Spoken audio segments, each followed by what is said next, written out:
देखिए, जो IAS prelims है, आईएएस मेंस है, ठीक है। थोड़ा सा 2 मिनट में चर्चा करूंगा, क्योंकि देखो, तैयारी तो हमेशा आईएएस की करो। ओलंपिक की तैयारी करोगे तो एशियाड और नेशनल में मेडल जीतने में समस्या नहीं आएगी, ठीक है। और अगर तैयारी आप नेशनल की करोगे तो ओलंपिक, और चैलेंज, असली चैलेंज तो ओलंपिक है, सिविल सर्विस है, ठीक है। देखिए, history, history, polity, geography, economics,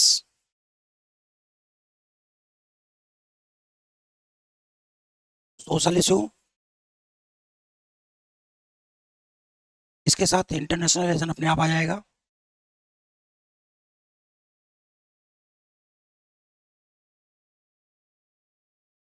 और इथिक्स।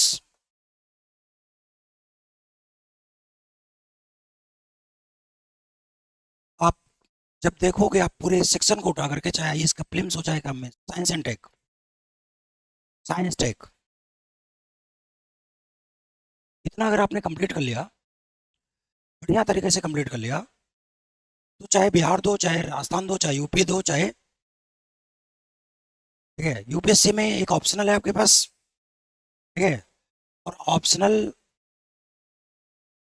अगर आपको कुछ समझ नहीं आ रहा है ऑप्शन में, तो आंख मूंद के ज्योग्राफी या पब्लिक एडमिशन रख लो, उसकी तैयारी मैं करवा दूंगा, कोई प्रॉब्लम नहीं है, ठीक है। सबसे बढ़िया ऑप्शनल है लोक प्रशासन, छोटा सा है, केवल समझने वाला है, मैथ की तरह चलता है, ठीक है।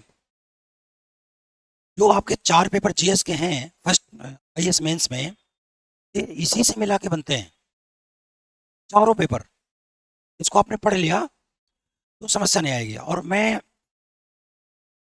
आपको बताना चाहूंगा कि देखो, मेरे जो पढ़ाने का स्टाइल है वो कॉन्सेप्चुअल है, चैप्टर और कंटेंट। तो आप मेरे लिए एक अलग रजिस्टर बनाना, जो मैं पढ़ाऊंगा वो एक अलग रजिस्टर बनाना, बाकी कोई भी टीचर पढ़ाएगा तो उसके लिए अलग रजिस्टर बना लेना, ठीक है।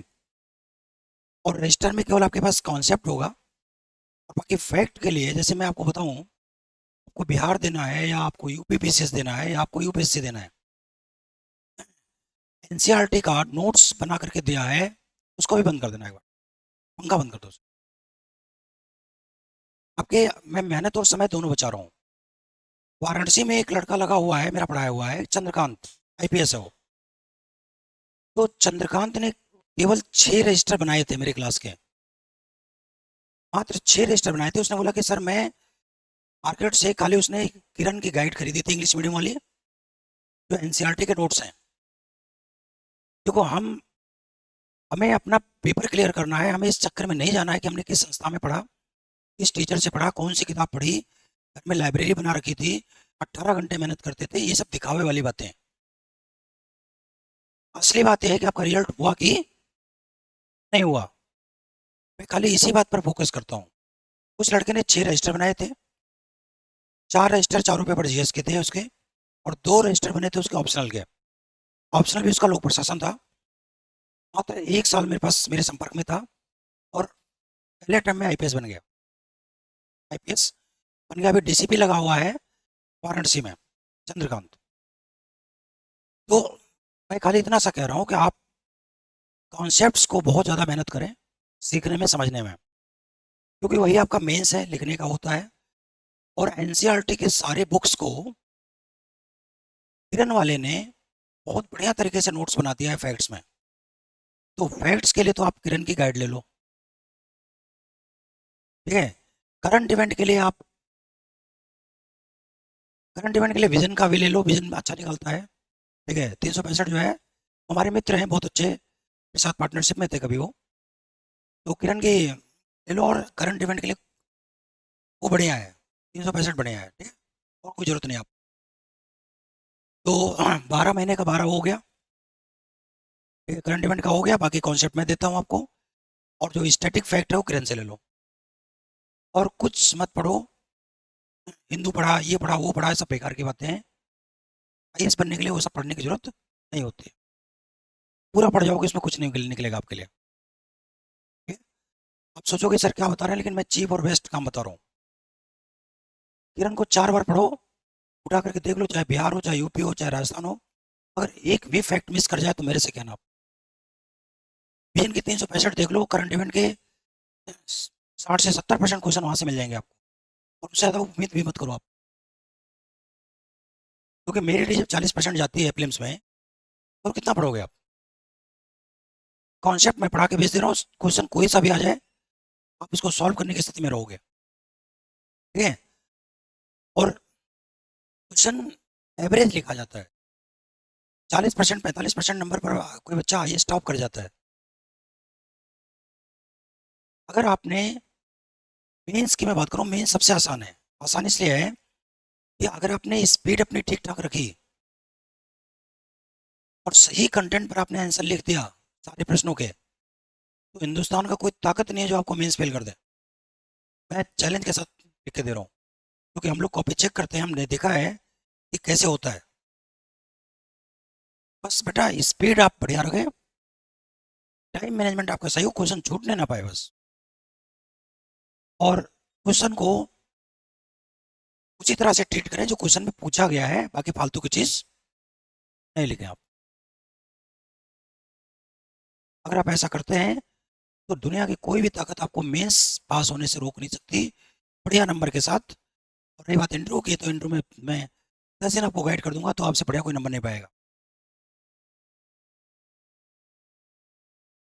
तो रजिस्टर के साथ आज से लिखना शुरू कर दीजिए आप, ठीक है? क्योंकि मैं फॉर्मली क्लास शुरू कर रहा हूँ, और क्लास मैं बिगिनिंग से शुरू कर रहा हूँ, क्योंकि बेटा बैठा हुआ है अभी, पहली बार क्लास में आए हैं। आपने तो हिस्ट्री की एक आध क्लास ली थी, बट वेरी बिगिनिंग में शुरुआत से शुरू कर रहा हूँ, और आज से लिखना शुरू करोगे, मैं ये कर रहा हूँ। देखिए हिस्ट्री में शुरू कर रहा हूँ फॉर्मली आज।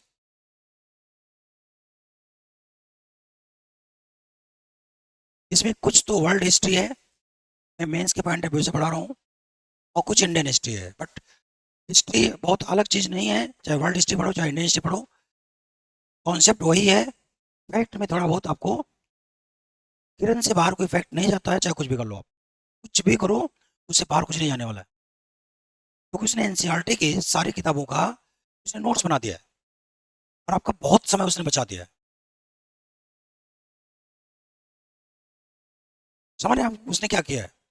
जैसे एक बुक मेरी खुद की आती है, ज्योग्राफी की। अब ये बुक जो है,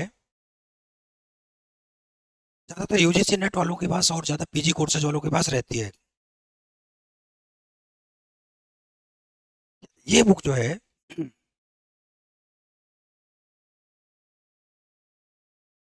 एनसीईआरटी की आपको एक भी बुक नहीं पढ़नी पड़ेगी, बट मैं आपको कह रहा हूँ, जब मैं खुद ही पढ़ा रहा हूँ आपको, तो ये बुक भी आपको लेने की जरूरत नहीं है।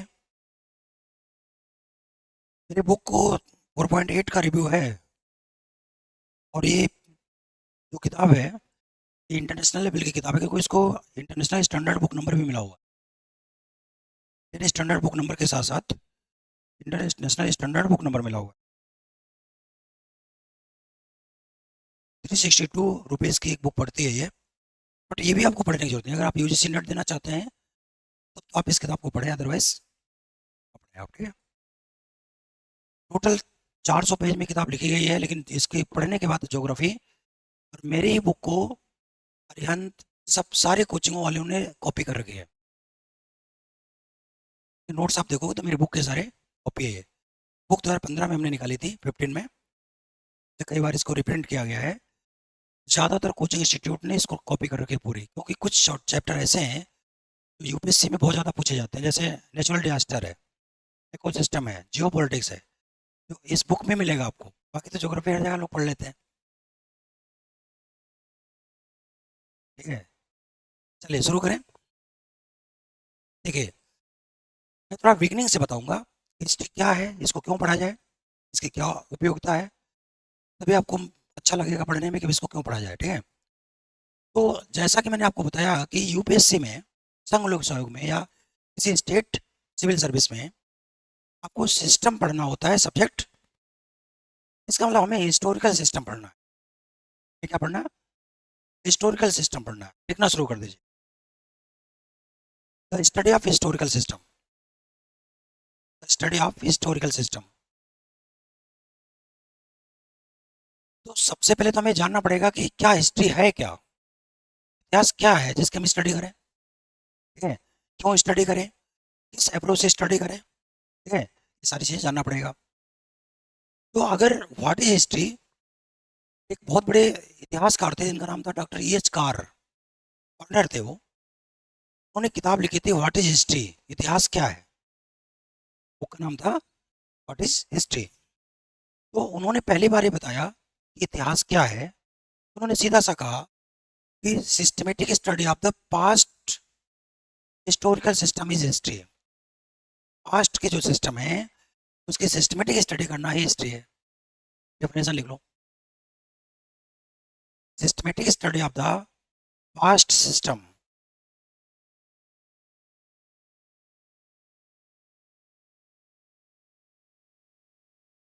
सिस्टम, यानी हम लोग जो पास्ट में सिस्टम थे, अब पास्ट में जो सिस्टम थे क्या थे, जानो इसको, यानी हिस्ट्री का जो सिस्टम बनता है वो कैसे बनता है, ठीक है। अब वैसे मैंने बताया जब सिस्टम की स्टडी आप करते हैं तो सिस्टम के वैल्यूज होते हैं, स्ट्रक्चर होते हैं और फंक्शन होते हैं, ये होते हैं ना।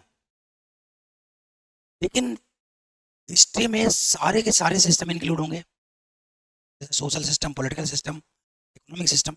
यानी पास्ट का जो सिस्टम था, जैसे आज का जो सिस्टम है, कल पास्ट हो जाएगा। तो जब आज की स्टडी की जाएगी तो आज का social system, political system, economic system, cultural system, सबकी स्टडी होगी नहीं होगी, सब कुछ हो गया ना।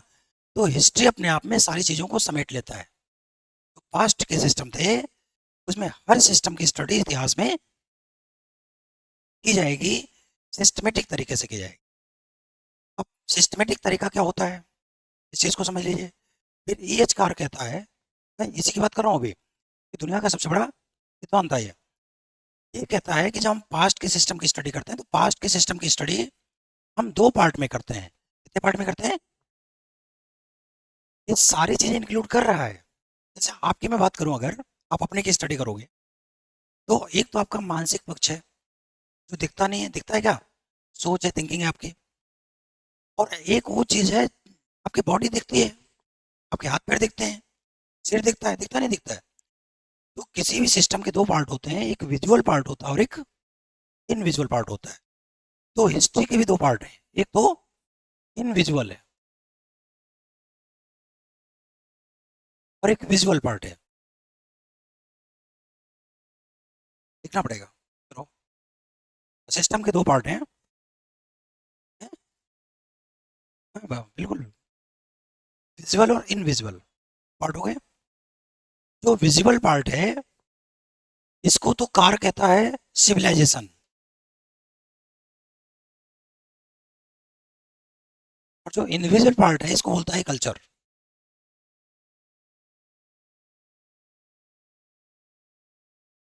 कल्चर क्या है, इनविजिबल पार्ट है जो पास्ट के सिस्टम का, आज आज का भी जो इनविजिबल पार्ट है उसकी स्टडी करोगे तो कल्चर है। और आज के सिस्टम का अगर आपने विजुअल पार्ट की स्टडी की तो क्या है ये, सिविलाइजेशन।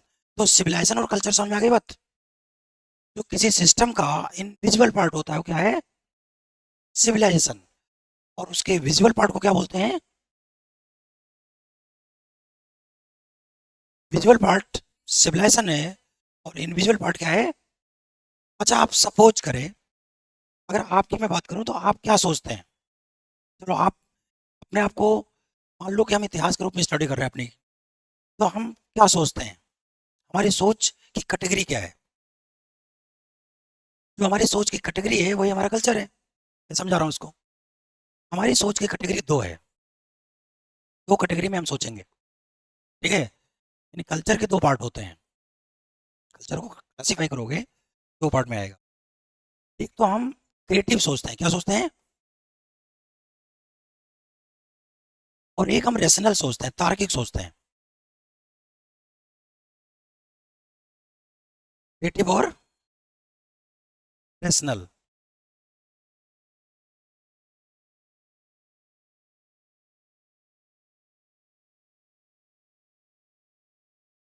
क्रिएटिव और रेशनल। तो जो क्रिएटिव पार्ट होता है किसी कल्चर का उसको बोलते हैं आर्ट, क्या बोलते हैं, आर्ट। इसमें पेंटिंग,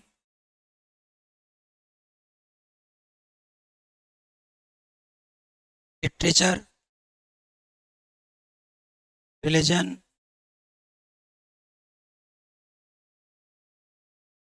ड्रेसेस, लाइफ स्टाइल यानी लाइफ स्टाइल, एजुकेशन और हाँ, इसी में आएगा। हाँ, तो painting, literature, religion, life style और जो कुछ आपके मोनोमेंटस वगैरह होते हैं ये सब इसी में आते हैं। मोनोमेंटस,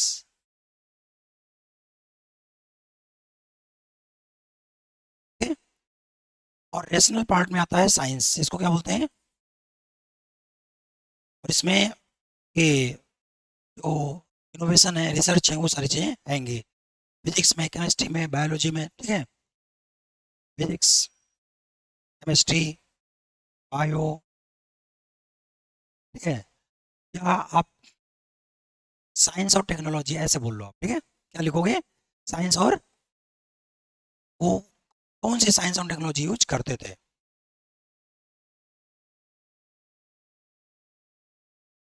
बात समझ में आ गई? तो आप कल्चर में क्या क्या स्टडी करेंगे? कल्चर एक इनविजिबल पार्ट है, वो मेंटल पार्ट होता है हिस्टोरिकल सिस्टम का। हिस्टोरिकल सिस्टम का क्या होता है? मेंटल पार्ट होता है, मानसिक पक्ष होता है। उसमें क्या क्या शामिल होता है?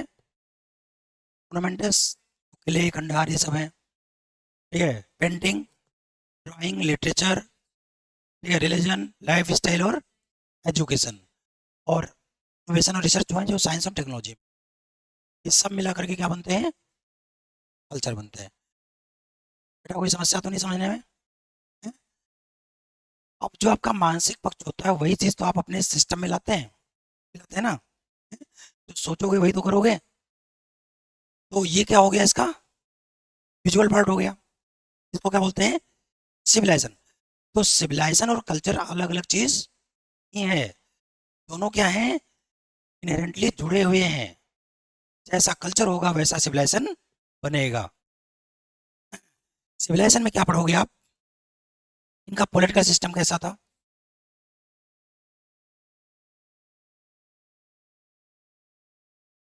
इकोनॉमिक सिस्टम इनका कैसा था? सोशल सिस्टम कैसा था? यानी तीनों ही मेजर सिस्टम आप पढ़ोगे, सोशल और इकोनॉमिक। तो जब आप इतिहास की स्टडी करोगे तो पास्ट में जैसे कोई सिस्टम बना, जैसे मुगलों का कोई सिस्टम बना, ठीक है? या मौर्यों का कोई सिस्टम बना, गुप्तों का कोई सिस्टम बना, तो जितने भी सिस्टम बने उस सिस्टम की दो पार्ट में स्टडी की जाएगी। क्योंकि हिस्ट्री, जो हिस्टोरिकल सिस्टम है उसका दो ही पार्ट हैं, विजुअल और इनविजिबल है। जिसको क्या बोलते हैं? कल्चर और दोनों इनहेरेंटली जुड़े हुए हैं, दोनों अलग अलग चीजें। आपका राधिका नाम है ना बेटा? राधा, राधा घटना तो नहीं पढ़ रहा है कहीं? घटना तो नहीं पढ़ रहा है? क्लियर? अभी आप जाके बाहर पूछो कि सिविलाइजेशन और कल्चर क्या है, तो हिल जाएंगे, नहीं बता पाएंगे आप। और ना ही पढ़ाने वाले टीचर बताते हैं। हर आदमी यहाँ हिस्ट्री का विद्वान है लेकिन सही में हिस्ट्री नहीं जानता हो। पढ़ के देखना भी कि हिस्ट्री है क्या, कैसे पढ़ा जाता है इसको। अब एक चीज़ ध्यान दीजिए, फिर ये कार कहता है कि चलो हिस्ट्री का सिस्टम तो समझ में आ गया हमें। हिस्ट्री क्या है? जो पास्ट का सिस्टम है उसकी सिस्टमेटिक स्टडी हिस्ट्री है। और इसके दो पार्ट बनेंगे, विजुअल और विजुअल। फिर वो कहता है इसकी हिस्ट्री क्या, इस स्टडी कैसे की जाए? पास्ट तो बीत चुका है, उसकी स्टडी कैसे की जाए? कैसे हम समझेंगे वो सिस्टम कैसा था? समझ में आ रही बात, नहीं आ रही है? भाई आज के 400 साल, 500 साल पहले, 10,000 साल पहले, 15,000 साल पहले क्या सिस्टम था, उसकी स्टडी कैसे की जाए? वो कहता है इसके दो तरीके हैं। कार कहता है, ठीक है, कि ARR उसका नाम है, EH कार। इसका नाम लिखने की जरूरत नहीं है आपको। ये बहुत बड़ा हिस्टोरियन था, ठीक है? और इसी के अप्रोच को लेकर के हम लोग हिस्ट्री की स्टडी करते हैं। ये कहता है कि देखिए स्टडी करने के दो तरीके हैं। एक तो तरीका है टेक्नोलॉजी। आज के समय में टेक्नोलॉजी को आप यूज करेंगे स्टडी करते समय। और टेक्नोलॉजी में देखिए हम दो चीज़ों की स्टडी करते हैं। एक तो होता है बायोटिक मटेरियल। बायोटिक मटेरियल जैसे जिसमें कार्बन मौजूद है। क्या मौजूद था? कि जितने भी जीव जंतु हैं वनस्पति, उसमें कार्बन डोमिनेंट फैक्टर होता है। और दूसरा होता है एबायोटिक मटेरियल, जैसे कोई रॉक्स वगैरह हैं, तो उसमें अगर कोई रेडियो एक्टिव चट्टान है या कोई चीज़ है, पदार्थ है, तो उसकी अपनी एक आयु होती है, एज होती है, जिसमें वो डिके होता रहता है, टूटता रहता है। अल्बर्ट आइंस्टीन का formula E = mc square. Decay होकर के एनर्जी में कन्वर्ट होता है। तो अगर किसी एबायोटिक की स्टडी की जाएगी तो उसके लिए हम लोग यूरेनियम डेटिंग करेंगे। क्या करेंगे? तो उस टेक्नोलॉजी के दो पार्ट ऐसे हैं, कार्बन डेटिंग और यूरेनियम डेटिंग है, जिससे हम यूज कर सकते हैं हिस्ट्री की स्टडी करने में। बायोटिक और एबायोटिक की स्टडी कैसे करेंगे? कार्बन डेटिंग और यूरेनियम डेटिंग। कभी कभी क्वेश्चन पूछ लेता है ये, कार्बन डेटिंग और, अब जैसे कोई मानव की अस्थि पाई गई, बंदर की अस्थि पाई गई, कुत्ते की अस्थि पाई गई, तो कितनी पुरानी है? उसकी कार्बन डेटिंग से होगी। और अगर उन्होंने कोई ईंट बनाई थी, ठीक है, पत्थर यूज किया था, तो कितनी पुरानी है, कैसे यूज? आप यूरेनियम डेटिंग से करेंगे आप। ठीक है। तो ये क्या करेगा? ये हेल्प करेगा हमें फैक्ट लेने में। क्या लेने में हेल्प करेगा? फैक्ट। तो हम लोग हिस्ट्री की जब स्टडी करते हैं तो एक तो हम फैक्ट लेते हैं। क्या लेते हैं? और दूसरा हम इमेजिन करते हैं। क्या करते हैं? अब फैक्ट में एक तो हम साइंस यूज कर लिया हमने, दूसरा हम ये देखते हैं कि उस समय की कुछ चीज़ें भी तो मौजूद होंगी। उस समय की जो चीज़ें मौजूद होंगी उसमें मोनोमेंटस वगैरह होंगे, उस समय के पॉट्स होंगे, बर्तन होंगे, वाइन्स होंगे। इस सोशल पॉलिटिकल या इकोनॉमिक सिस्टम में या कल्चरल सिस्टम में जो कुछ चीज़ें पाई गई हैं, लिटरेचर होगा, होगा नहीं होगा, बायोग्राफी होगी। तो हम बहुत सारी चीज़ यूज करते हैं जिसमें साइंस भी यूज करते हैं, और उस सिस्टम से रिलेटेड पाए जाने वाले किसी फैक्ट की स्टडी करते हैं। तो ये तो फैक्चुअल स्टडी हो गया। और फैक्चुअल स्टडी के बाद हम क्या करते हैं? हम इमेजिन करते हैं। क्या करते हैं? अगर चावल की भूसी पाई गई है तो चावल का उत्पादन होता रहा होगा। बेशक चावल की भूसी कहीं से ला करके कहीं रख दी गई हो, ऐसा भी तो संभव है। बट हमें मान लेते हैं कि देखो यहाँ भी पाया गया, यहाँ भी पाया गया, यहाँ भी पाया गया। नहीं, डिकम्पोज होता तो है, बट एक निश्चित गहराई में जाकर के ना वो खाली डिफॉर्म होता है। ज्योग्राफी का कॉन्सेप्ट है, ठीक है, डिफॉर्म होगा टेम्परेचर प्रेशर से। तो कार्बन स्टडी आप करोगे तो पता लग जाएगा कितना पुराना है ये। हाँ, ठीक है। तो मेरे कहने का मतलब ये है कि अगर आपको इस हिस्ट्री की स्टडी करनी है तो आपके पास एक तो फैक्चुअल डेटा होना चाहिए, और फैक्चुअल डेटा हम साइंस से भी ले सकते हैं, और जो चीज़ें मिली हैं उससे भी ले सकते हैं। इसमें लिटरेचर भी। अब हम गुप्त काल की स्टडी कैसे करते हैं? लिटरेचर से करते हैं। कुछ जो पॉट्स वगैरह पाए गए उससे स्टडी करते हैं।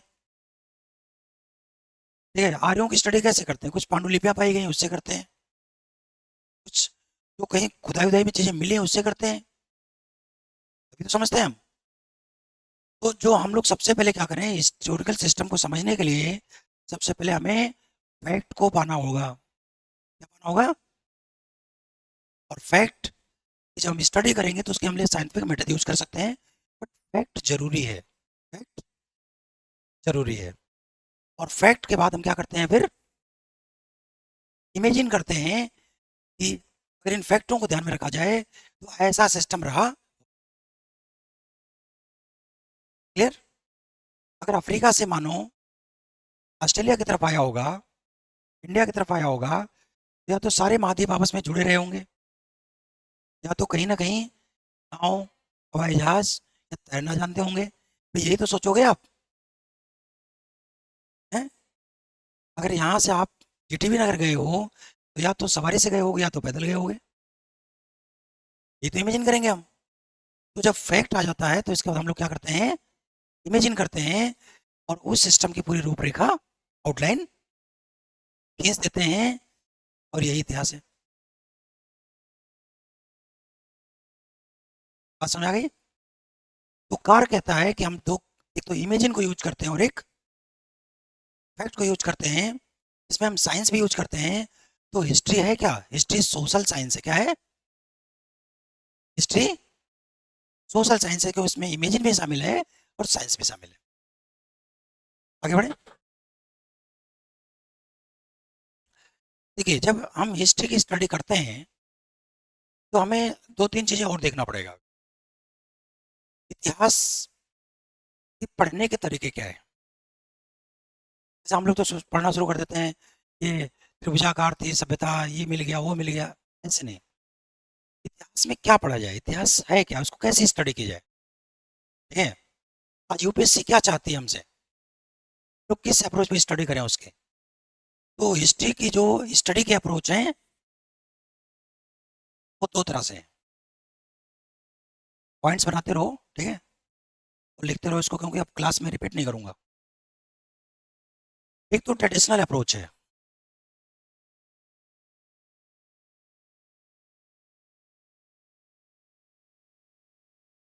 अप्रोच है, अप्रोच है।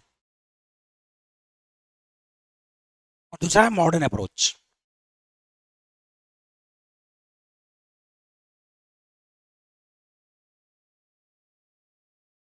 ट्रेडिशनल अप्रोच और मॉडर्न अप्रोच, समझे इन दोनों को? देखिए, ट्रेडिशनल अप्रोच जो है वो ये कहता है, ध्यान देना इस चीज को, कि हिस्ट्री साइंस है। क्या है? विज्ञान है ये। और ये अप्रोच कहता है कि या तो हिस्ट्री आर्ट है या तो हिस्ट्री सोशल साइंस है। इस पर हम चर्चा करेंगे अभी। या तो सोशल साइंस है। ठीक है, आगे बढ़े। मैं समझा रहा हूँ अभी, अभी वहां पे पहुंचा नहीं। ठीक है, हमने एक वर्ड यूज किया है, मैं समझा रहा हूँ। जो लोग ये कहते हैं कि हिस्ट्री साइंस है, वो कहते हैं कि हिस्ट्री अपने आप को रिपीट करती है। साइंस के फार्मूले क्या होते हैं? फिक्स होते हैं ना। हाइड्रोजन ऑक्सीजन को मिलाओगे, चाहे अमेरिका में मिलाओ चाहे इंडिया में मिलाओ, पानी बनेगा वो। अगर कंडीशन वही रख दी जाए तो जो साइंस होता है वो अपने आप को रिपीट करता है। उसके रिजल्ट क्या होते हैं? फिक्स होते हैं। तो इसका मतलब ये हो गया कि जो पास्ट का सिस्टम है वो प्रेजेंट और फ्यूचर में भी रिपीट होगा। इतिहास अपने आप को रिपीट करता है, ये कौन कहता है? ट्रेडिशनल अप्रोच कहता है। जो कहते हैं हिस्ट्री रिपीट इटसेल्फ, इतिहास अपने आप को रिपीट करता है। समझ आ गई? क्योंकि ये लोग कहते हैं कि इतिहास क्या है? साइंस है। और ऐसा मानने वाले कौन लोग हैं? ऐसा मानने वाले तीन लोग हैं। पहला तो टैनवी,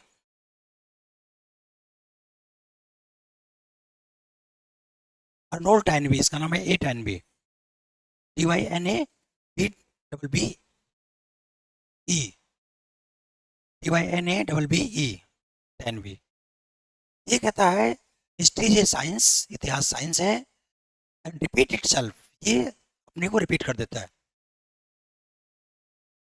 इटसेल्फ। दूसरा आता है बेंथम।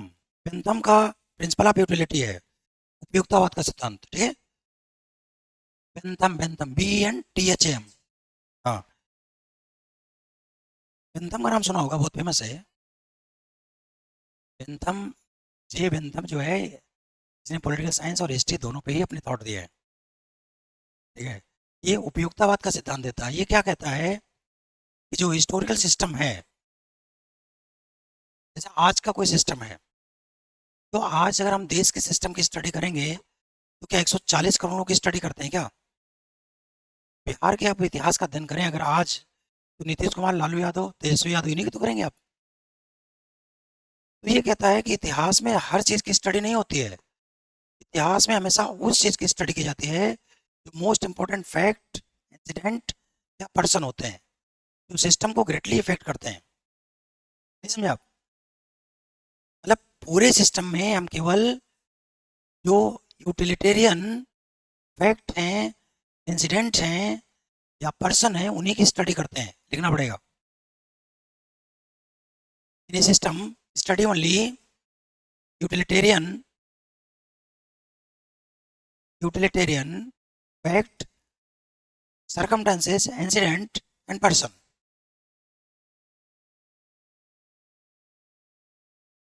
person नहीं समझे आप? अगर आप मुगल काल की स्टडी करोगे तो मुगल काल की स्टडी करते समय किसकी स्टडी करोगे आप? अकबर है तो कोई महत्वपूर्ण सेनापति होगा और बहुत सारे सेनापति होंगे, उसमें भी जो ज्यादा प्रभावित किया होगा उसी की तो स्टडी करोगे आप। समझ आई बात? तो बेंथम ये बात कहता है कि इतिहास में क्या पढ़ा जाए, तो वही बात कहता है कि कोई महत्वपूर्ण घटना घटी हो। अगर 100 युद्ध हुए हो तो 2-4 युद्ध का ही तो आप स्टडी करते हैं, सारी करते हैं आप? कर नहीं पाते, करना ही नहीं है। वो यही बात कहता है कि केवल जो महत्वपूर्ण, आज का भी इतिहास अगर पढ़ा जाएगा तो आज भी महत्वपूर्ण घटनाएं, महत्वपूर्ण व्यक्ति या महत्वपूर्ण घटनाएं, महत्वपूर्ण व्यक्ति, महत्वपूर्ण परिस्थितियां, उन्हीं का अध्ययन होगा। जैसे मोदी के 11 साल के कार्यकाल में आप नोटबंदी का, कोरोना का, इसी की तो स्टडी करते हैं आप। जीएसटी की स्टडी करते हैं आप। सारे 11 साल में केवल 11 घटनाओं की स्टडी ज्यादा करते हैं क्या आप? बताइए आप। अब 24 घंटे में मोदी कितने कितने काम करते होंगे, क्या सबकी स्टडी होती है क्या? तो मोदी सबसे इंपॉर्टेंट व्यक्ति सिस्टम के हैं, इसके बाद भी उनके हम कुछ महत्वपूर्ण चीजों की स्टडी करते हैं। वैसे किसी सिस्टम में केवल हम इन्हीं घटनाओं की स्टडी करते हैं जो सिस्टम को हाईली इफेक्ट करती थी, उस समय कर रही थी, इसने किया। आगे बढ़े। तीसरा है मार्क्स।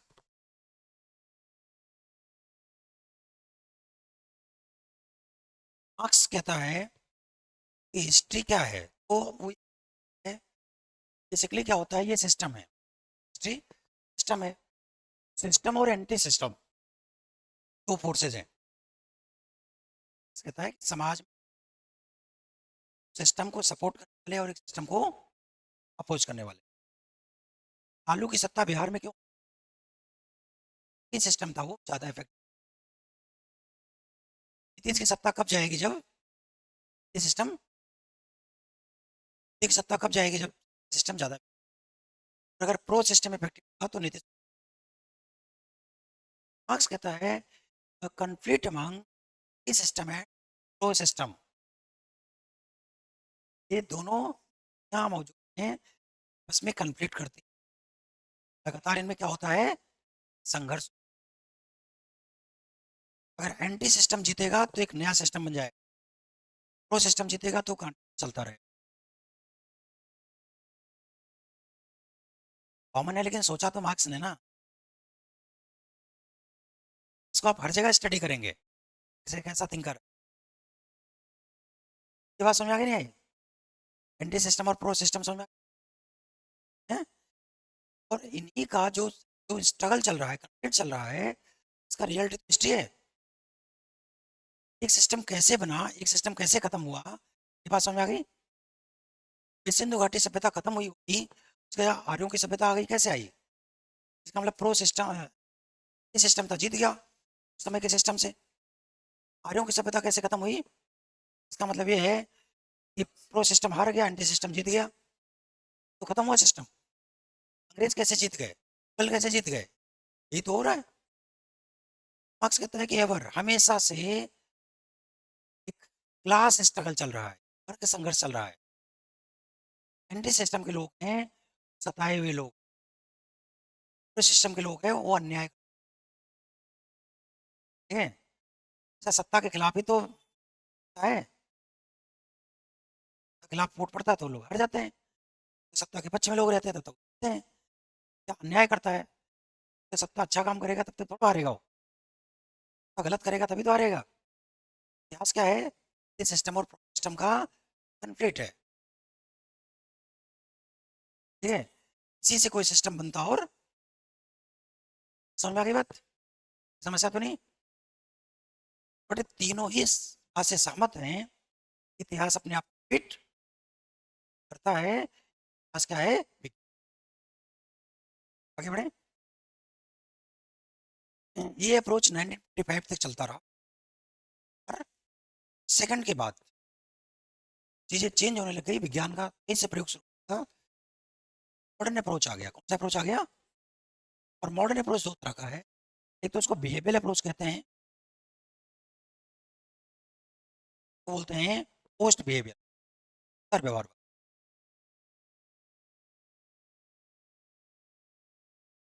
बिहेवियरल और पोस्ट बिहेवियरल अप्रोच क्या कहता है? बिहेवियरल अप्रोच कहता है कि हिस्ट्री बिकम एंड, इतिहास का अंत हो चुका। ये 1945 से लेकर के 1991 तक अभी ये अप्रोच चल रहा है।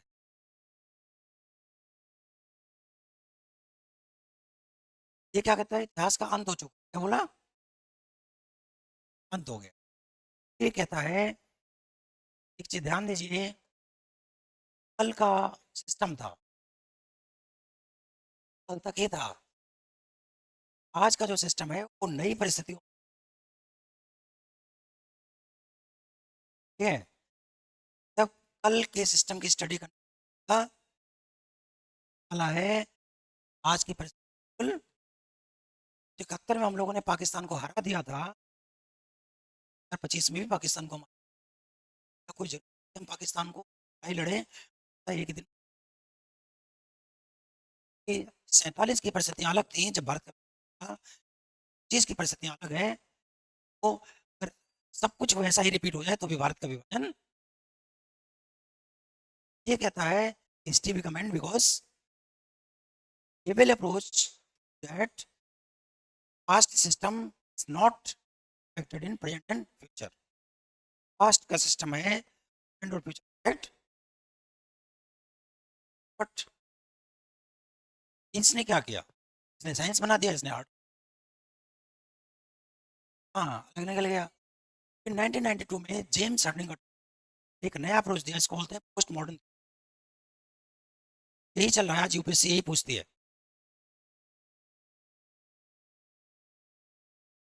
Post modern. Post modern theory ये कहता है, देखिए, हाँ तो इतिहास का अंत होगा ना, इतिहास वो कहता है पास्ट के सिस्टम हैं, प्रेजेंट और फ्यूचर को इफेक्ट तो करते हैं, बट परिस्थितियां बदलने के कारण पूरी इफेक्ट नहीं, इतिहास अपने आप को पूरी तरह से रिपीट नहीं करता, बट प्रभावित तो करता है। समझ आ गई बात? Present system affected by past system partially not fully. वर्तमान की जो परिस्थितियां यानी वर्तमान का जो सिस्टम है पास्ट से पूरी तरह प्रभावित नहीं है, नहीं कह सकते। जैसे 1977 में गरीबी थी, आज गरीबी उस रूप में ना हो, गरीबी तो है, बेरोजगारी थी उस रूप में ना हो तो भी हो सकता है कोई आदमी आज पिज्जा बर्गर खाने वाला गरीब हो, उस समय रोटी भी ना मिलती रही हो उसको। उस समय गरीबी की परिभाषा अलग थी, आज की परिभाषा अलग है। तो कहने का मतलब ये हुआ, इतिहास की कुछ चीजें रिपीट होती हैं, 100% रिपीट सकता उस रूप में ना आए, बट चीजें तो प्रभावित करती हैं। इतिहास की स्टडी क्यों की जाए? बस पास्ट सिस्टम, पास्ट के सिस्टम है प्रेजेंट और फ्यूचर में करती हैं, उसको हमने समझ लिया तो प्रेजेंट, एक प्रशासनिक अधिकारी को प्रेजेंट और फ्यूचर डिसीजन लेने के लिए आज का ज्ञान, समझ आ रही बात? इतिहास की स्टडी आप एक सब्जेक्ट के रूप में कैसे करते हैं? जो हमारे पास वर्तमान परिस्थितियां हैं, ठीक है, उसमें इतिहास को हम कैसे यूज करके समस्या को सॉल्व करें। आगे बात समझे? इसी का अप्रोच आज क्या है? यही है, जेम्स हटिंगटन। पहली बात समझ आ गई? समझ आ गई? फिर ये कहता है, दो बातें बोलता है। एक तो इतिहास सोशल साइंस है, क्या बोलता है? सोशल साइंस है, इधर रिपीट फुली और नॉट, ना तो साइंस है ना तो मिला के। दूसरी बात कहता है, इतिहास वाकई में सभ्यताओं का संघर्ष है, कॉन्फ्लिक्ट अमंग सिविलाइजेशन पड़ेगा।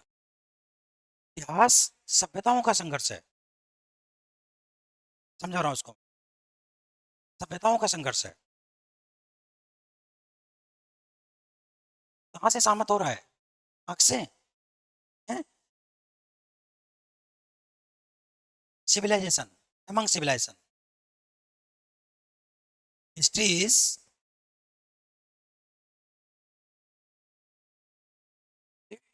Among civilization. इतिहास क्या है? ये सभ्यताओं का संघर्ष है, सिविलाइजेशन के बीच जो कॉन्फ्लिक्ट है।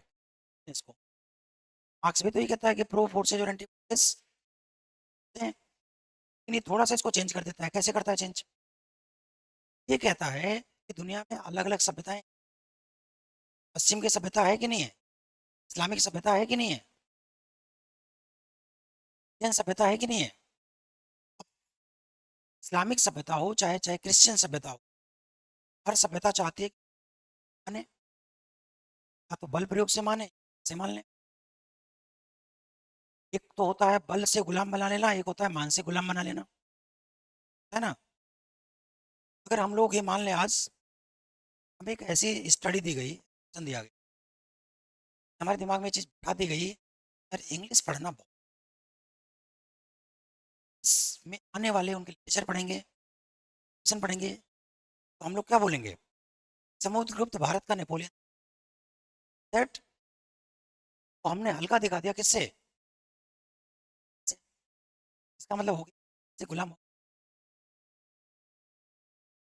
या तो किसी को अपने से सुपीरियर दिखा करके आप गुलाम बना लो, या तो डंडे से जहाज चला लो, गजवा हिंद क्या बोलते हैं उसको, हिंद, मैं हमला कर दूंगा तुम्हारी सिस्टम नष्ट करके, जैसे रूस यूक्रेन से कर रहा है बल प्रयोग से।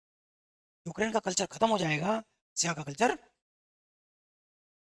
रसिया का सिविलाइजेशन कल्चर लागू होगा नहीं होगा? जब अंग्रेज आए फिर सिविलाइजेशन कल्चर को खत्म, सिविलाइजेशन, जब इस्लाम आया तो क्या किया उसने? ठीक किया। अरे आए तो उन्होंने क्या किया? ये तो किया।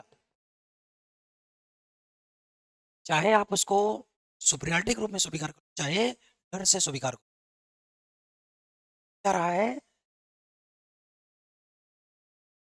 या तो जा ही रहा है, या तो हम खुद स्वीकार करें, या तो हम डर से स्वीकार करें, हैं? यही बात तो कह रहा है हटेघटन, ये वास्तव में सभ्यताओं का संघर्ष है। एक चीज मैं आपको बताना चाहूंगा, आपने उसका जिस आतंकवादी को मारा था, इस्लामा भी पढ़ा लिखा व्यक्ति था, है? इंजीनियर था। क्या बोला? आपने देखा कि ISIS सबसे बड़ी इस्लामिक संगठन था, हमें तहलका मचा दिया। उसके कुछ फॉलोअर्स इंडिया में भी दिखते हैं आपको, ऐसे पकड़े गए। उसने इसी की व्याख्या की थी संगठन को। उसने क्या कहा? उसने कहा इस्लाम खतरे में है, समझे इसको, मैं थोड़ा सा टॉपिक से अलग हटके बता। उसने कहा Islam in peril, Islam is in peril, इस्लाम खतरे में लिखो मत इसको, ये बहुत अलग से मैं बता रहा हूँ तो कैसे इतिहास चलता है। उसने कहा कि देखो, सबसे पहले अगर आप जाओ 1919 में एक वार हुआ था, फर्स्ट वर्ल्ड वार। और फर्स्ट वर्ल्ड वार में क्या हुआ था? इंग्लैंड ने, उस समय दो शक्तियां थी, ठीक है, एक तो जर्मनी के नेतृत्व में थी, जर्मनी, तुर्की, सब साथ में थे। तुर्की का जो शासक था वो खलीफा था, कौन था? और खलीफा कौन होता है? हाँ, और कहा है वो सर्वशक्तिमान है, उसकी बातों को बताता है लोगों को। तो पर कौन थे मोहम्मद साहब, ठीक है? और धरती पर जो अल्लाह का प्रतिनिधि होता है कौन होता है? और खलीफा के जो नीचे होता है, बाकी नाम से जो शासन करता है वो होता है सुल्तान। ये यहाँ पर खलीफा का शासन रहा क्या? किसका शासन रहा? रहा ना। और सुल्तान के नीचे जो होता है मुसलमान होता है। और जो मुसलमान नहीं है, 1919 में खलीफा को पलट करके बेइज्जत करके इसे सत्ता से हटाया गया। इसको लाया गया। तो अपने को इस्लामिक कहता था, लेकिन इस्लामिक का कमाल है नहीं था लेकिन अमेरिका और इंग्लैंड का वो, फ्रांस का गुलाम था वो, अल्फा सा। पढ़ते हैं ना, भारत में खिलाफत आंदोलन क्या था? खलीफा को सत्ता से हटाया गया, उसी के खिलाफ भारत में एक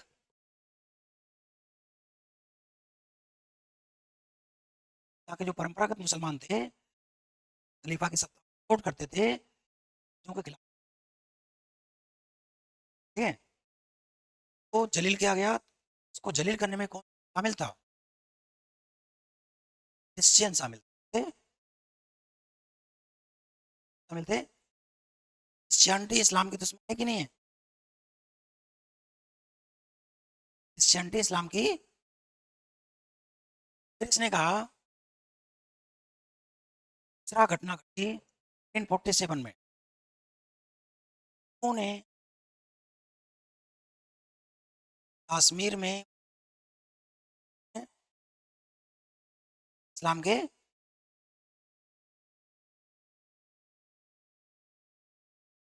1948 में इसराइल का निर्माण ने मुसलमानों कौन है? ज्यूज। ये भी इस्लाम की। 1978 में अफगानिस्तान पर रूस ने कब्जा कर लिया। संघ ने, संघ कौन था? साम्यवादी थे। साम्यवादियों ने मुसलमानों को मारा। ये किसका दुश्मन है? इस्लाम का। और जब सबका बदला सन 2001 में लेने का प्रयास किया गया अमेरिका से, मैंने क्या किया? इराक में मुसलमानों को मारा। कब मारा? 92 में। ये बात भी किसका दुश्मन है?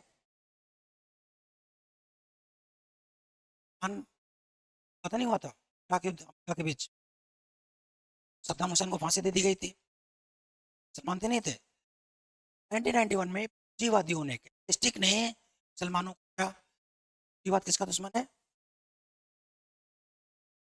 जब अमेरिका से बदला लेने का प्रयास 2001 में किया गया, जितने भी काफिर थे, जैसे पाकिस्तान का शासक सलमान कहते थे, लेकिन सलमान नहीं थे, वो काफिर थे, जो अमेरिका सबने मिल करके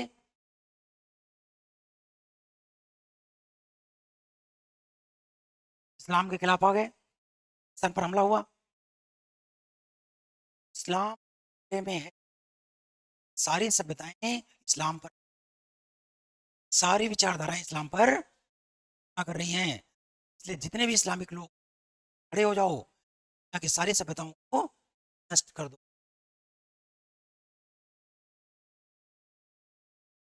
नहीं, उसने व्याख्या की थी। उसने एक इंटरप्रिटेशन किया था। सही में सभ्यताओं का संघर्ष चल रहा है, और इस सभ्यताओं के संघर्ष में इस्लाम खतरे में है। नहीं समझे आप? इसी विचारधारा ने पैन इस्लामिक आतंकवाद को जन्म दिया। आतंकवाद एक विचारधारा है, सामान्य अपराध नहीं है। डकैती सामान्य अपराध है।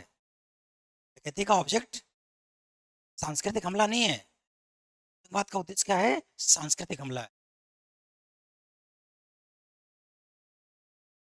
बात नहीं जो है, मैं तो खाली ये बता रहा हूँ कि इसकी व्याख्या क्या इसने किया, मॉडर्न।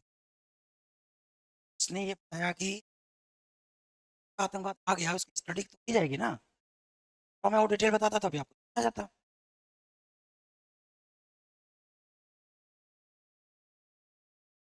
अरे तो पढ़ा लिखा आदमी था भाई, ये आप जानते हो तो वो नहीं जानेगा सबको। पढ़े लिखे लोगों को इकट्ठा कर लिया, हीरो बन गया, क्या नहीं बन गया? तो हीरो नहीं है उसामा बिन लादेन? इसलिए आप इतिहास की स्टडी करते हैं। इतिहास को यूज किया गया है, यूज नहीं है इतिहास का। इस बात को भी तो देखो कि इस शांति ने दुनिया को क्या क्या दिया। आज में बैठ के घूमते हो, बढ़िया बढ़िया कपड़े पहनते हो, क्योंकि अब जो मॉडर्न सिविलाइजेशन है उसको इतना दिया। अगर आप क्रिश्चियनिटी को नष्ट कर दोगे तो क्या बचेगा आपके पास? ज्यादातर आविष्कार कहाँ से होते हैं? क्रिश्चियनिटी से आते हैं ना। नष्ट कर दिया तो बचेगा क्या आपके पास? क्या आदि युग में चले जाओगे? पढ़े? बस पढ़ने में मजा आ रहा नहीं आ रहा है? हैं? अलग लग रहा है नहीं कि भाई? अगर आगे बढ़ते हैं।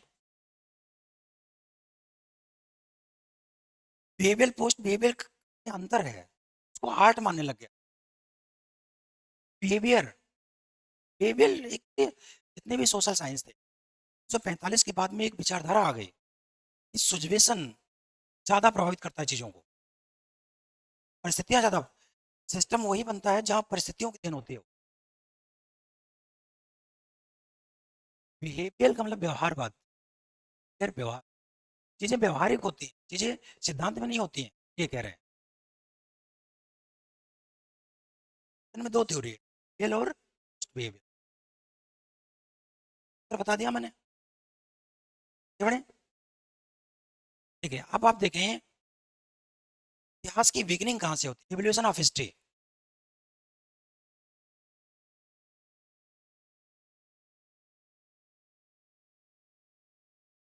एवोल्यूशन ऑफ हिस्ट्री की शुरुआत कहाँ से होती है? ठीक है, मैं बताना चाहूंगा जो ब्रह्मांड है इसकी उत्पत्ति हुई थी लगभग 4 अरब वर्ष पूर्व, 10 ईयर अगो।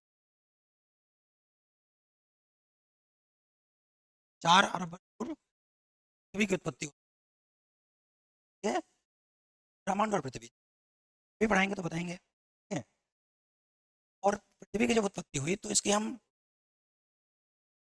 जियोलॉजिकल हिस्ट्री है, जियोलॉजिकल हिस्ट्री, ये मैं ज्योग्राफी में पढ़ाऊंगा। खाली मैं इतना बता चाहूंगा कि इसमें pre Cambrian, Palaeozoic, Mesozoic, Cenozoic, Neozoic, ये 5 काल में बांटा जाता है। ठीक है, इतिहास को कितने भाग हैं? Pre Cambrian, Palaeozoic, Mesozoic, Cenozoic और नियोजोइक। तो जो एक काल है नियोजोइक, 50,000 वर्ष पूर्व से, 50,000 ईयर एगो, 50,000 वर्ष पहले शुरू हुआ है। साल पहले शुरू हुआ 50। और जो नियोजोइक है, हाँ, इसके 2 काल हैं, प्लेस्टोसिन और प्लेस्टोसिन। तो प्लेस्टोसिन जब पृथ्वी पर बर्फ जमे हुए थे, क्या जमे हुए थे? बर्फ थे। प्लेस्टोसिन और होलोसिन, इसके 2 काल हैं। तो सिन, प्लेस्टोसिन जब बर्फ जमा हुआ था, इसको हिमयुग कहते हैं। क्या बोलते हैं? हिमयुग। आइसिस। जो हिमयुग था 50,000 वर्ष से लेकर के 40, 10,000 वर्ष तक था। 50,000 वर्ष से लेके 10,000 वर्ष तक था वो। और वो हिमयुग था, ठीक है? तो पृथ्वी की वर्तमान संरचना, पेड़ पौधे, जीव वो से शुरू हुए। समुद्र सूख गया था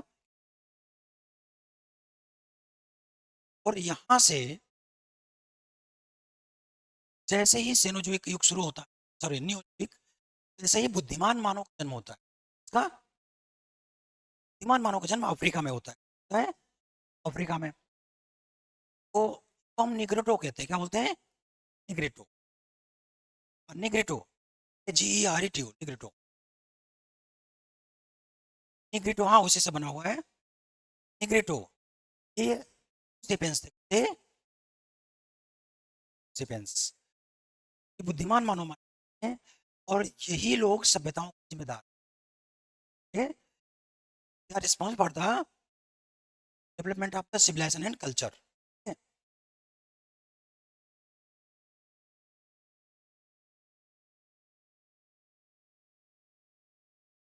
कल्चर।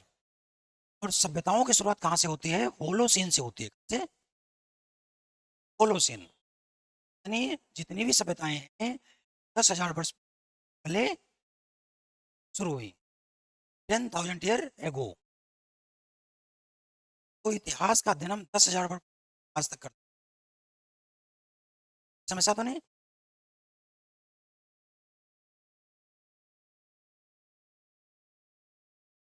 दस हजार वर्ष पूर्व। तो चीन को क्या बोलते हैं? Period of the civilization. Period of the civilization इसको क्या बोलते हैं? यही सभ्यताओं का युग है। यही सभ्यताओं का युग है। डायनासोर या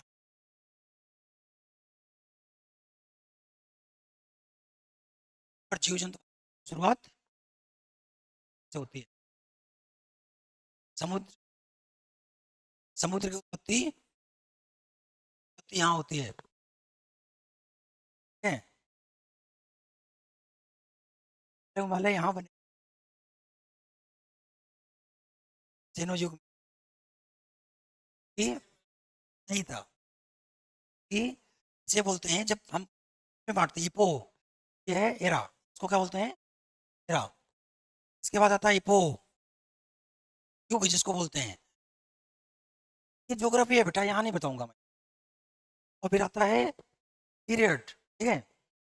ये पीरियड जो है इसमें एक एक में कई सारे पीरियड्स हैं, छोटे छोटे कालखंड हैं। इपो की बात करते हैं जहाँ से जीव जंतु किसी को इपो कहते हैं। यह प्राइमरी पहला इपो है। यह है सेकेंडरी। यह है टर्शियरी, की उत्पत्ति का हुई टर्शियरी। यह है क्वाटरनरी, चौथा युग। सेकेंडरी रेगिस्तान बना हुआ है। रेगिस्तान का रेगिस्तान है कब बना? क्वाटरनरी में। उत्तर भारत का मैदान बना है कब बना है? क्वाटरनरी में। ठीक है? जी हाँ। अब समझ आ गया? और इसको हम कोई युग नहीं कहते क्योंकि यहाँ पर कोई जीव जंतु थे नहीं। Pre Cambrian, pre Cambrian, sorry, पहला, दूसरा, तीसरा और चौथा। पढ़ते हो ना, हिमालय की उत्पत्ति टर्शियरी काल में हुई ना। टर्शियरी यही है। आगे बढ़े।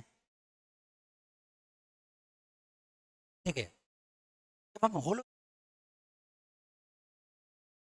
सीन का लास्ट सीन में सभ्यताओं की उत्पत्ति होती है।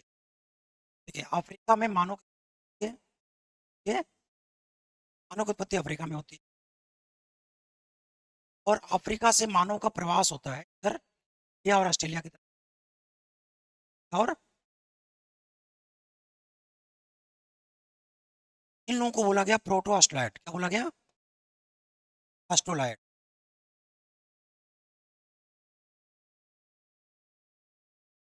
का प्रवास चीन की तरफ होता है।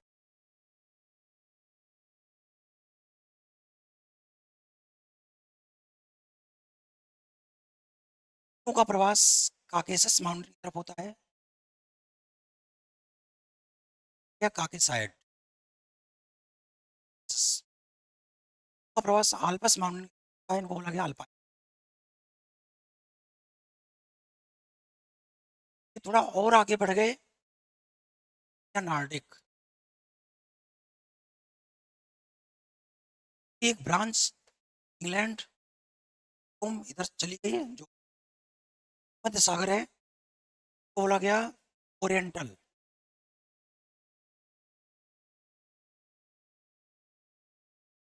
Nordic, Caucasoid, Alpine, oriental. Branch इनकी इधर आ गई अफ्रीका की तरफ, रेड इंडिया।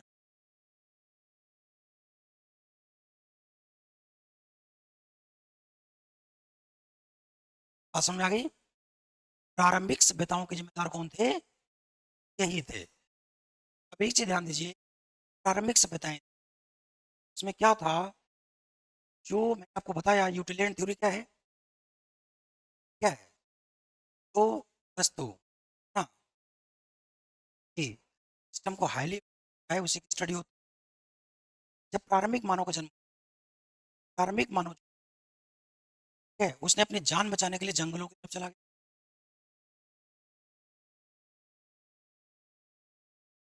उसको भोजन, जान बचाना दो प्राथमिक, जान बचाने के लिए क्या स्टोन,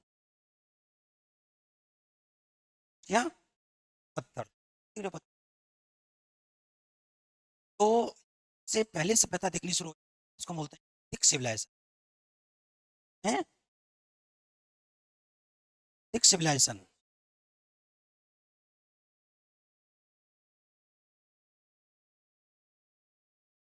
समझ में आ गया?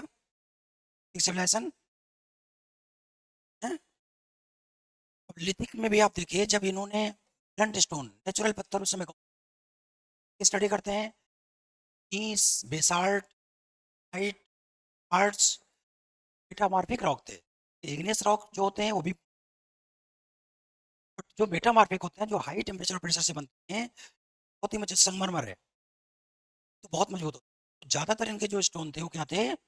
मेटामॉर्फिक रॉक, मेटामॉर्फिक स्टोन्स थे। ईस, क्वार्ट्ज का प्रयोग करते थे चॉपिंग में, कटिंग में, एक के मारने में, ठीक है, इसी से शिकार करते थे और इसी से रक्षा करते थे। इनकी सिविलाइजेशन को सबसे किसने प्रभावित किया? स्टोन ने प्रभावित किया। क्या बोला गया इसको? Lithic civilization. क्या बोला गया? इसी में जब इन्होंने पत्थरों को थोड़ा सा मॉडिफाई कर लिया, ज्यादा पॉलिश कर लिया और कर लिया, ये देखो, पैलियोलिथिक शुरुआत क्या थी? पैलियो,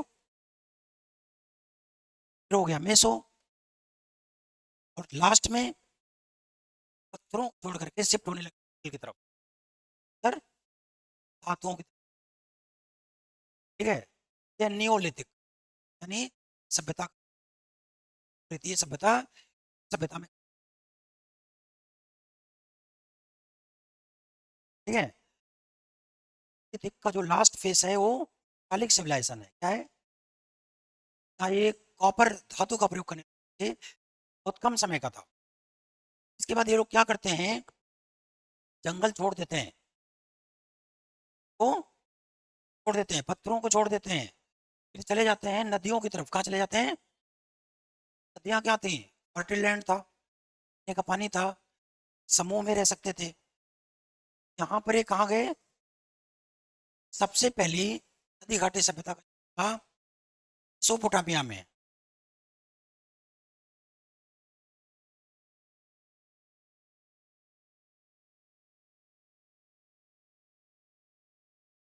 क्या तो है, पीने का पानी, जगह है, खेती बाड़ी का।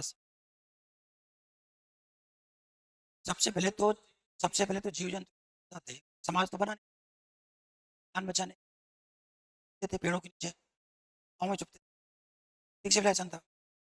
तभी दिमाग का विकास धीरे हुआ है। मार्को और डार्विन पढ़ते हैं ना, विकासवाद का सिद्धांत यही तो कहता है। अचानक से आज हवाई जहाज से आप उड़ते हो क्या? 400 साल पहले, 500 साल पहले अभी तो मानव थे नहीं थे, थे नहीं थे। विकासवाद का सिद्धांत तो लागू होता है ना अर्जुन। ये आपकी व्यवस्थाएं आज विकसित हैं, ये कहने का ताकि उस समय हम सलाह देने वाले नहीं थे ना, क्या उन्होंने किया, इसकी हम स्टडी तो कर रहे हैं आज। अच्छा लगा होगा क्या वहां पर? जब नदी के किनारे आए, सबसे पहले सभ्यता कौन सी आई? एक काकेशट वाले थे, इन्होंने मेसोपोटामिया की सभ्यता को जन्म दिया। सो नदी थी दजला फरात के आसपास, दजला फरात नदी थी। फिर ये कौन सी नदी है? नील, ये दजला फरात है। नील के किनारे मिस्र की सभ्यता को जन्म मिला, उसको मिला इजिप्टियन सिविलाइजेशन। फिर इंडिया की तरफ जो आए थे, इंडस वैली को जन्म दिया, सिंधु घाटी सभ्यता को जन्म दिया। चीन की तरफ गए, हैं? चीन की सभ्यता को वांग थी वहां पर, वांगो चीन की सभ्यता को जन्म दिया, ठीक है। इन्होंने टाइबर नदी के किनारे जो थे अल्पाइन लोग थे, हैं? ग्रीक और सभ्यता को जन्म दिया। एक और अपन ऐसा तो नहीं समझ, तो इधर आए।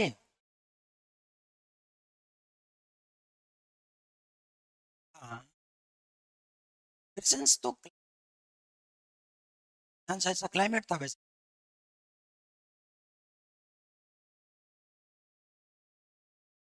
जीन तो एक ही है, लेकिन क्लाइमेटिक चेंज से रेसेस चेंज हो गए। ये मैं पढ़ाऊंगा, ठीक है। रेसेस कैसे बदलते हैं, मानो रेसेस कैसे बनते हैं, ठीक है। कहीं क्लाइमेटिक कंडीशन से पिट्यूटरी ग्लैंड्स ज़्यादा एक्टिव होती है, कहीं कम होती है। मेलानिन ज़्यादा बनता है, कहीं कम बनता है। ये तो मैं जो हिस्ट्री पढ़ा रहे हैं आपको, सारी चीज़ें एक साथ आप समझ भी नहीं पाओगे, मैं बता। आगे बढ़े। इस तरह नदी घाटी से बताऊं, थिक सिविलाइजेशन यानी जो पत्थरकालीन सभ्यता थी, जो टालिक सभ्यता थी, जो रिवर वैली सिविलाइजेशन थी, इन तीनों को इतिहास में क्या बोलते हैं, प्री हिस्टोरिक। प्रागैतिहासिक, हाँ, प्री हिस्टोरिक। इसको हम इतिहास नहीं मानते, इसके बारे में हमारी जानकारी। इतिहास को हम दो भागों में बांट देते हैं, प्री हिस्टोरिक। प्री हिस्टोरिक के तीन पार्ट हो गए, कौन कौन से? लिथिक, नहीं, लिथिक के तीन पार्ट हो गए, पैलियो, और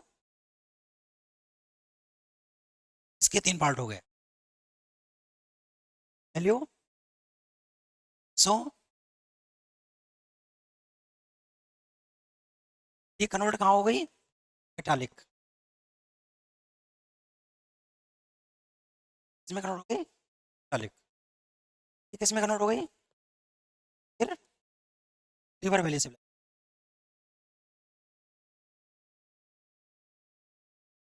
इसमें कन्वर्ट हो गई रिवर, ठीक है। अब इसको हम लोग छोड़ देते हैं, ठीक है। अब क्या हुआ, काकेसाइड लोग थे, वो काकेसस माउंटेन के आसपास, के आसपास थे, ठीक है। का आक्रमण होता है भारत, होता है इंडिया पर,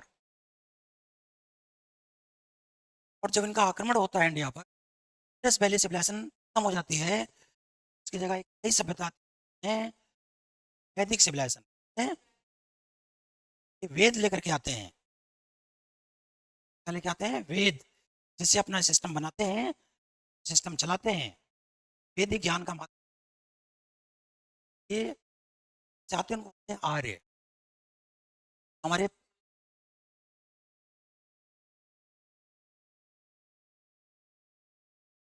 तो अब देखें, सभ्यताओं को पार्ट हो गए। हमारी पहले सभ्यताओं को लेके आए थे वैदिक सिविलाइजेशन को, थे स्ट्रैट, थे,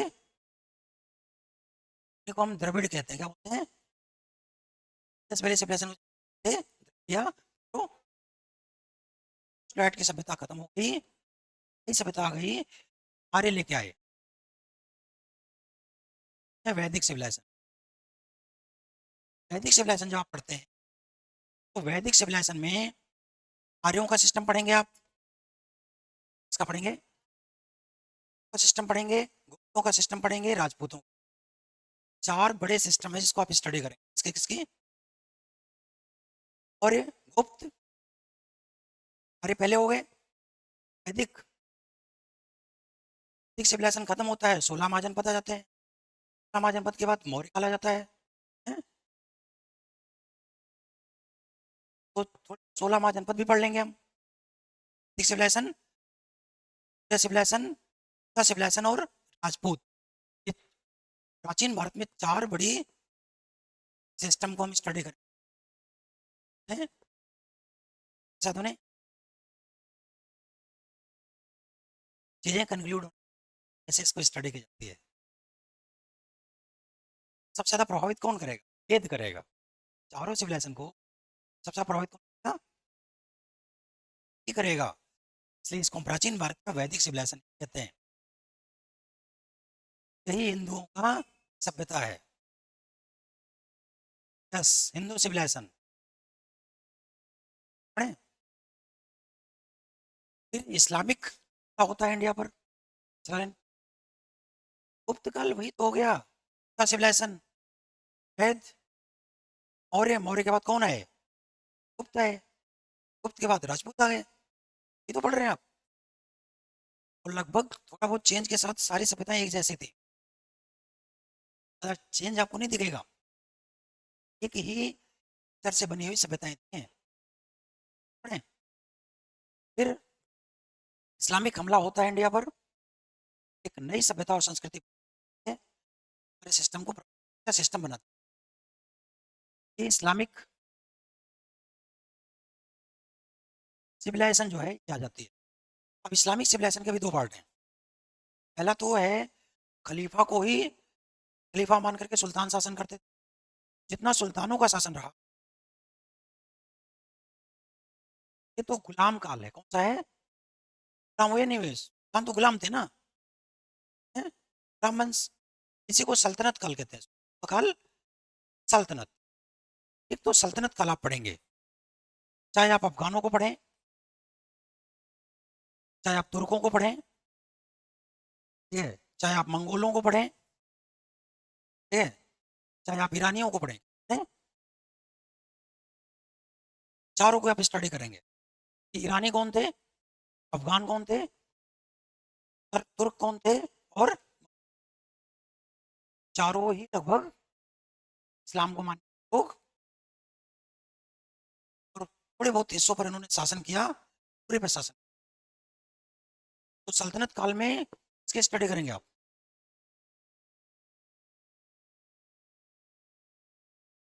ईरान, अफगान, तुर्क, ठीक है। फिर खलीफा को मानने से मना कर दिया किसने पहली बार? तुर्कों की एक शाखा थी, इसका प्रमुख था बाबर कारी, ठीक है। इन्होंने क्या किया? मानने से मना कर दिया। एक स्वतंत्र सत्ता भारत में। हाँ,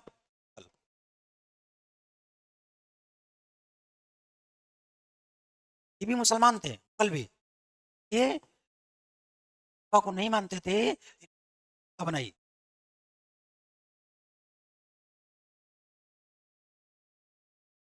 आई बात समझ में? तो आप दो सिस्टम की स्टडी करेंगे मध्यकाल में, उसको मिडिल एज बोला जाता है। डायवल हिस्ट्री। डायवल हिस्ट्री में दो चीजों की स्टडी करेंगे, किसकी किसकी? एक तो सल्तनत काल की करेंगे और एक मुगल काल की। ठीक है? मुगल काल भी खत्म कर दिया जाता है, एक नई सभ्यता आ जाती है, क्रिश्चियनिटी। क्रिश्चियनिटी। तो जब क्रिश्चियनिटी की आती है तो क्रिश्चियनिटी में भी हम दो स्टडी करेंगे। ठीक है। 1757 से लेकर 1858 तक, जब कंपनी ने भारत पर शासन किया, क्या रूल, इसको मॉडर्न इंडिया कहते हैं। ये रूल क्या था? 1757 से लेकर 1858 तक कंपनी का रूल था। इससे पहले मुगल चल रहे थे, तेज बेशक थे, बट मुगलों की थी। पहली बार की व्यवस्था कब बनी? 1857 में बनी। जब कंपनी की व्यवस्था से भारत चला कितने साल? लगभग 100 साल चला।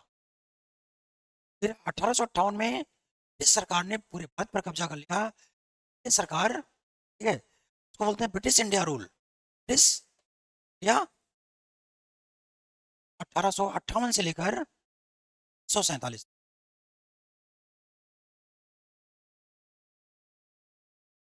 ब्रिटिश सिस्टम से पूरा भारत, सरकार से पूरा भारत गवर्न। ये तो कंपनी ने गवर्न किया, और एक कंपनी ने गवर्न किया ना, और फिर ब्रिटिश सरकार ने गवर्न किया। गवर्नमेंट प्राइवेट कंपनी थी वो, उसने पूरे भारत को क्या करके गवर्न किया 100 साल। और फिर वहां की सरकार ने कब्जा कर लिया भारत पर। ठीक है। 1947 में हम लोग थे। 1947 से लेकर अभी तक जो चल रहा है, till now, उसको बोलते हैं पोस्ट मॉडर्न हिस्ट्री, बोलते हैं अपनी व्यवस्था बनाई चल रही है। तो काल विभाजन समझ में आ गया है। हम इतिहास को दो भागों में बांटते हैं, प्री हिस्टोरिक और हिस्टोरिक। प्री हिस्टोरिक के तीन पार्ट हैं, सिविलाइजेशन, नहीं वो तो उसके पार्ट हो गए, डालिक सिविलाइजेशन और रिवर वैली सिविलाइजेशन। इससे हम आगे आते हैं तो हिस्टोरिक इज एक सिस्टमेटिक चीजें दिखनी शुरू हो जाती है। इसको इसलिए हम बांटते हैं, हिस्टोरिक केस में हम सिस्टम को समझ नहीं पा रहे थे,